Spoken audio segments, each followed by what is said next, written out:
Hello guys, সবাই কেমন আছো? আশা করি সবাই ভালো আছে। আমি তোমাদের কিচেন স্টোরি বাংলা আজকের রেসিপি নিয়ে এসেছি। শোল মাছ দিয়ে আলু পটল দিয়ে খুব মজাদার এবং খুব লোভনীয়, কম সময়ের মধ্যে রান্না করা যায়।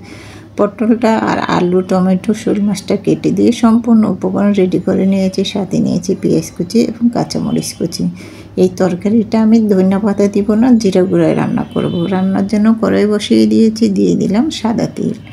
আমি কিন্তু মাছটা ভাজবো না, মাছটাকে কষিয়ে রান্না করব। দিয়ে দেব কিছু পেঁয়াজ কুচি। পেঁয়াজ কুচিটাকে কিছুক্ষণ নেড়ে ছেড়ে ভেজে নেব।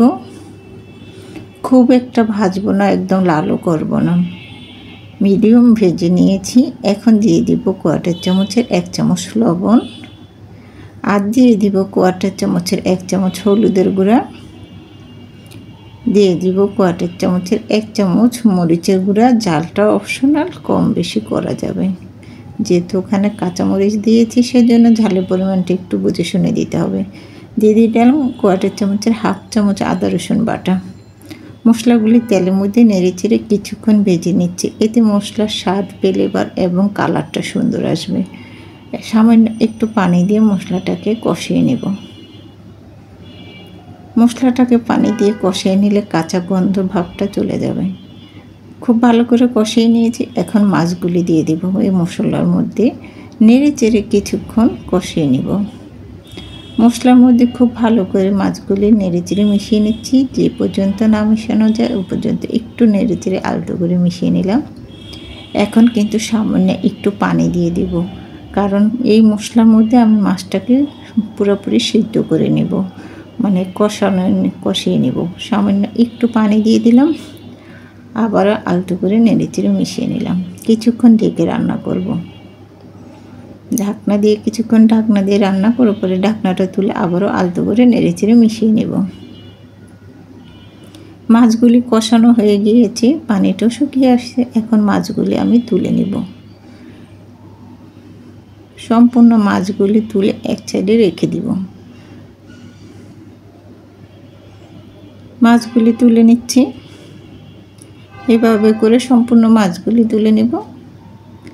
মাছগুলি তোলা হয়ে গিয়েছে। এই মশলার মধ্যে আমি তরকারিটা রান্না করব। মাছগুলি এক সাইডে রেখে দিলাম, আর এই মশলার মধ্যে সম্পূর্ণ উপকরণগুলি একসঙ্গে দিয়ে দিলাম। আলু, টমেটো, কাঁচামরিচ, ধনিয়া পাতা এবং পটল সব একসঙ্গে দিয়ে নেড়েচেড়ে মশলার সাথে মিশিয়ে নিচ্ছি। কিছুক্ষণ নেড়েচেড়ে মিশিয়ে নিয়েছি।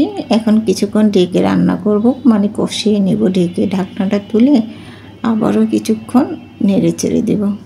পটলগুলি খুব ভালো করে কষিয়ে নিয়েছি। পরিমাণ মতো ঝোলটা দিয়ে দিব। তার আগে মাছগুলি দিয়ে দিলাম, কষানো মাছটা। এখন পরিমাণ মতো জল দিয়ে দিব। জলগুলি দিয়ে দিলাম, দিয়ে আলতো করে নেড়েছি, একটু মিশিয়ে নিলাম। খুব ভালো করে আমি নেড়ে চেড়ে একদম কষিয়ে নিয়েছিলাম। এর জন্য কালারটা খুবই সুন্দর আসছে। এখন আমি ঢেকে কিছুক্ষণ রান্না করব। ঢাকনা দিয়ে কিছুক্ষণ ঢেকে রান্না করার পরে ঢাকনাটা তুলে আবারও আলতো করে নেড়ে চেড়ে মিশিয়ে নিচ্ছি। কালারটা অসাধারণ আসছে। এভাবে করে কষিয়ে মাছের তরকারি রান্না করে খেতে কিন্তু অসাধারণ মজা। আর এই বর্ষায় শোল মাছ দিয়ে কিন্তু এভাবে তরকারি রান্না করে খেতে খুবই ভালো লাগে। আবারও কিছুক্ষণ ঢেকে রান্না করব। ঢাকনাটা তুলে এখন আলতো করে আবার একটু নেড়ে চেড়ে মিশিয়ে নিব।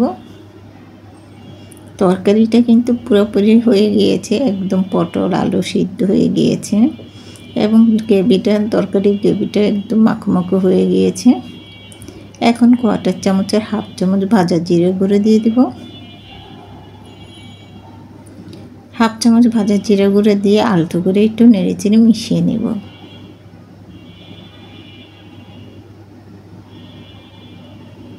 এখন কিন্তু চুলাটা অফ করে দিব। রান্নাটা হয়ে গিয়েছে, চুলাটা বন্ধ করে দিয়েছি। চুলা থেকে তরকারিটাকে নামিয়ে নেব। একটা মিশ্রণ বলে বেড়ে দেখাচ্ছে কতটা সুন্দর এবং লোভনীয় হয়েছে। এভাবে করে আলু পটল দিয়ে শোল মাছের তরকারি খেতে অসাধারণ মজা। আর বিশেষ করে বর্ষার মধ্যে কিন্তু খেতে খুবই ভালো লাগে খেতে। আমি তরকারিটা একটা গামলায় ঢেলে নিয়েছি। দেখতে কতটা সুন্দর এবং লোভনীয় হয়েছে। এইভাবে করে তোমরাও রান্না করে খেতে পারো। আজকের রেসিপিটা কেমন হয়েছে আমার ইউটিউব চ্যানেলটা লাইক এবং লাল বাটনটা টিপ দিয়ে দেখো, তাহলে নিত্য নতুন রেসিপিগুলি তোমাদের বাড়ি প্রথম পৌঁছে যাবে। রেসিপিটি এই পর্যন্তই। আল্লাহ হাফেজ।